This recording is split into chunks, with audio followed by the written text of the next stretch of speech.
पांढरी कावीळ खरोखरच असते का हे फक्त गैरसमज आहे ते आज आपण जाणून घेऊ. मी डॉक्टर सुनील पवार, गॅस्ट्रोएंटरोलॉजिस्ट आणि लिव्हर स्पेशालिस्ट, विमाननगर पुणे येथे प्रॅक्टिस करतो.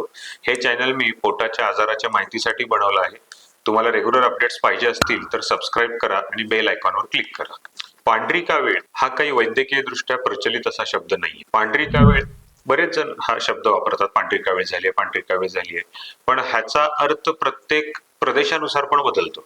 काही गावांमध्ये पांढरी कावीळ म्हणजे शरीरातलं रक्त कमी झालं म्हणून डोळे पांढरट दिसतात म्हणून पण पांढरी कावीळचा अर्थ त्या लोकांच्या दृष्टिकोनातून शरीरातलं रक्त कमी झालंय म्हणून पांढरी कावीळ असा होतो.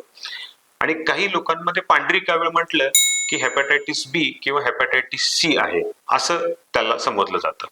तर पांढरी कावीळ असं काही नसतं. कावीळ ही जे शब्द आलेला आहे हा लिव्हरच्या रिपोर्टमध्ये बिलिरुबिन नावाचा एक घटक आहे. तो बिलिरुबिन नावाचा घटक जेव्हा वाढतो तेव्हा डोळे, लघवी, शरीर, हात आणि नख पिवळे होतात.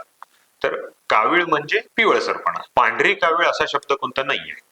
आज आपण जाणून घेऊ की पांढरी कावीळ जे प्रचलित शब्द आहे त्याचा अर्थ काय असतो. तर पांढरी कावीळ जसं की पहिलं सांगितलं मी की शरीरातलं रक्त जेव्हा कमी होतं तेव्हा डोळे पांढरेट दिसतात तर त्याला लोक पांढरी कावीळ म्हणतात.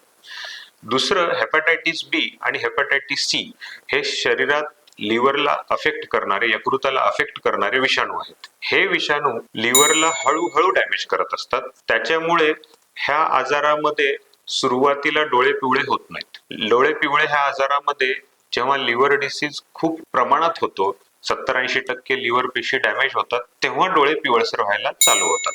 तर हेपॅटायटिस बी आणि हेपॅटायटिस सी मध्ये सुरुवातीला जरी हे विषाणू तुमच्या लिव्हरला अफेक्ट केलेले असतील, लिव्हरला सूज असेल तरी पण डोळे पिवळे होत नाहीत. म्हणून काही लोकांच्या मध्ये ह्यांना पण पांढरी कावीळ म्हटली जाते. हा एक लोकप्रचलित शब्द आहे, हा वैद्यकीय दृष्ट्या प्रचलित शब्द नाहीये. त्याच्यामुळे जेव्हा आपण पांढरी कावीळ म्हणतो तर त्या भागाचा, त्या क्षेत्राचा त्याचा अर्थ वेगळा असू शकतो.